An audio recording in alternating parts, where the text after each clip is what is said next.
All right, so as you can see here, I got some ice and water shield that I'm putting on top of my roof. This is just going to make sure that in case any water does get up from the bottom, especially in the winter, it's not going to freeze and destroy my OSB underneath, or let any water get past once it freezes and expands. It's going to actually help keep my roof looking much better, much longer. And I also put on a layer of uh, Reliabuilt, which is just an underlayment that I'm using for extra added protection because no water should get behind there. But after a lot of time, eventually you need to replace a roof, and this will hopefully make it last longer, and I don't have to replace it for maybe an extra 2 or 3 years, but we'll see how it plays out.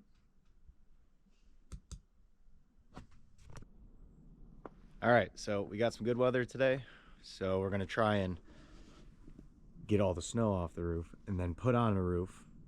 And then underneath, I already started the other day, but for the soffit underneath, get the little piece of 2x4 back here so we have something to tack to for the soffit, get down there. So hopefully the roofing will get delivered and put here sooner than later. They said they would be here this morning, so hopefully get that dropped off. But I'm going to start working on those for the soffit now, and then get up on the roof and clear off the snow and start putting on a roof. So we'll see how that goes.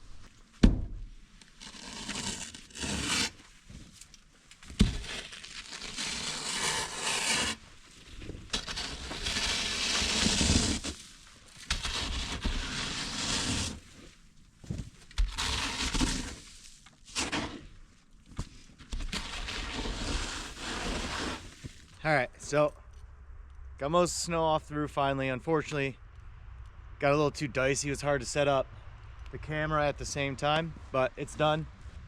Oh, and here we go. As I speak, the delivery guy's showing up right now, so I'll get back with you. Purlins,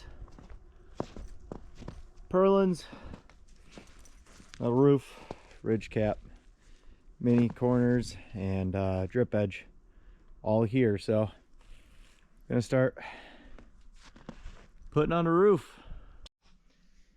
All right, so first step for putting this roof on, we got the drip edge. This is gonna take all the water that tries to get back and help make sure it goes in front of the fascia board and drips down, and hopefully doesn't get to any of my wood in the future and end up rotting it out and having to replace it and have expensive remodel costs.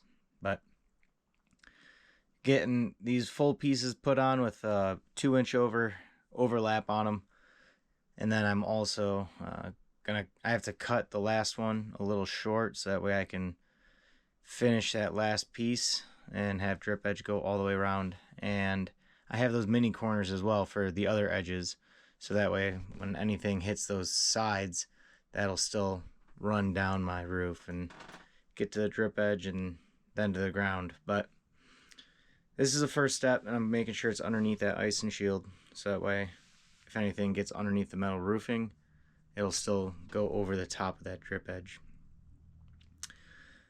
And as you can see here, I am now cutting that last piece. Next step is putting on these purlins. They're 4x1 little strips of wood that I'm tacking on, so that way I'll have something to screw into, and it lifts up my roof so that way you get some more space underneath the roof for ventilation and whatnot.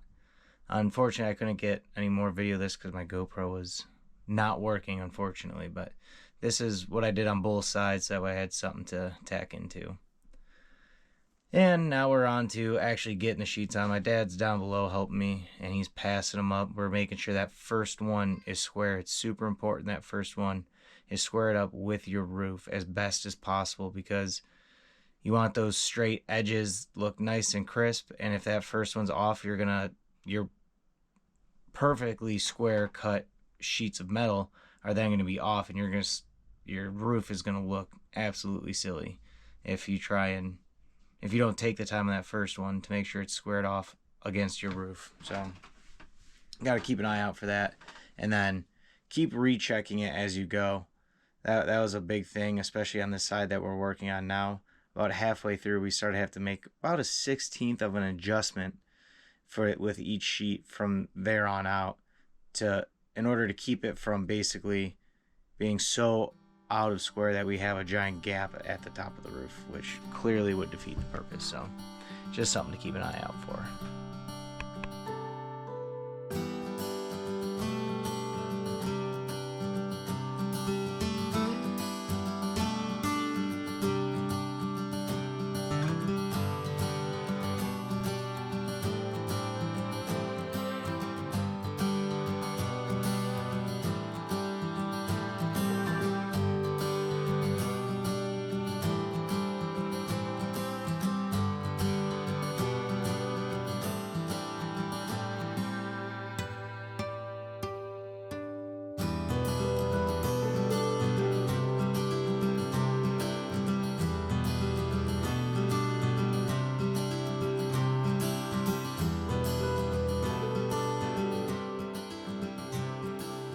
All right, well, Dad made it here, so got farther. Got minus that last sheet that we have to cut. All the rest on this side's done. We'll get the other side done tomorrow. But honestly, I was probably only gonna get like one sheet done, maybe two if he didn't show up. So that was a big help. Got all the purlins on. So tomorrow morning we're gonna get out here first thing and just have at it. We're gonna get that one on and then just get that other row. My dad's gonna do a half a day out here, which will help a lot. And then hopefully at least get the ridge cap on, and then, or the mini clips on the side. But we'll see how far we get. Hopefully finish. If not, we'll get pretty close.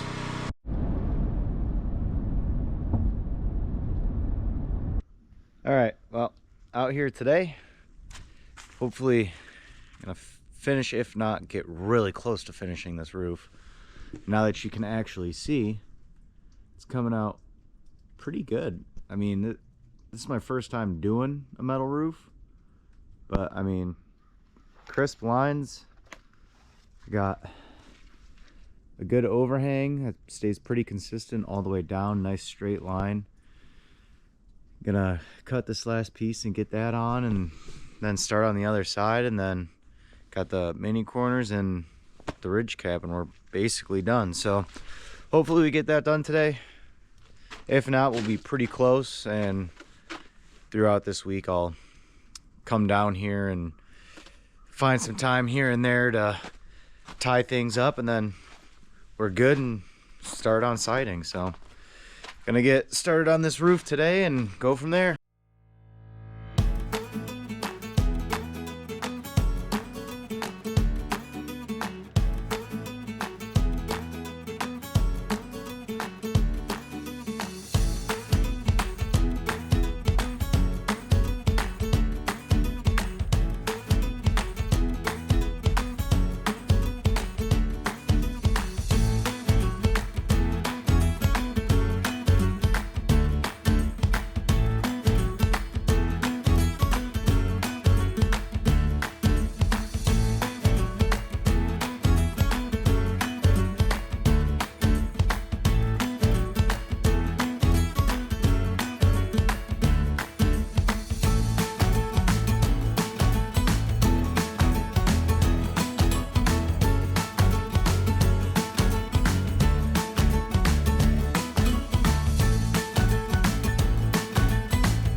Here you can see that we're cutting that sheet to length once it was already up there. In hindsight, wasn't the best idea. We took the measurements on the other side and we got it cut first, which is definitely the way to go.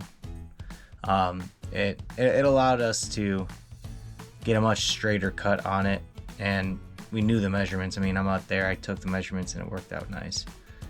But now you see some of the trim going on as well. So putting on that ridge cap, which keeps the water from getting down right there at your peak, and it pushes out to your edges, that way your water can flow off the top of your roof.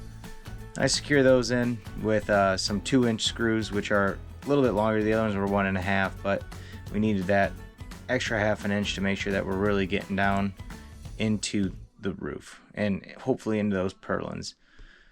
So did that, and it worked out pretty nice. You do it right on the large bumps on the sheet, so that way it catches right on and sucks it down to it. And I got a little like bug screen underneath those ridge caps as well to make sure nothing's flying up in there trying to like make a nest or beehives or anything like that, which hopefully in the long run make this even less maintenance than shingles.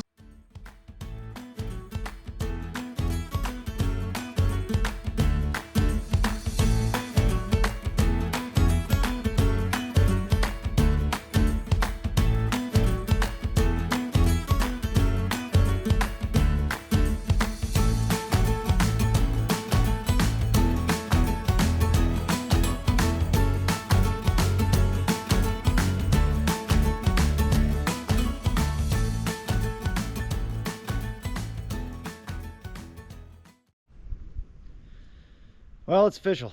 I have done a metal roof. It's up. It looks pretty good. Honestly, I'm kind of proud of myself. I will say this though. Installing shingles is so much easier. I don't care. Like my buddies, they do a lot of metal roofs and they're like, oh, it's so much better. But I'm like, yes, when you're laying sheet by sheet by sheet, that part is faster. But when you're doing all like the detail work, the trim work, all that kind of stuff, you got to be so delicate. You gotta, and with shingles, like if it's just me, I can do it, no problem. Boom, boom, boom, boom. It's not gonna slow me down. This is minimum a 2-person job. Better off having at least 3. It goes way faster because then you got multiple people putting in all those different screws and making sure that they're in the right spot and looks nice and everything. You got someone down here running around fetching stuff for you. But it is what it is. Got it done. The only thing we didn't get on is the snow guards, but the weather is about to start raining, so I'm trying to pack everything up and keep everything dry and then be back out here next weekend. So see you next weekend.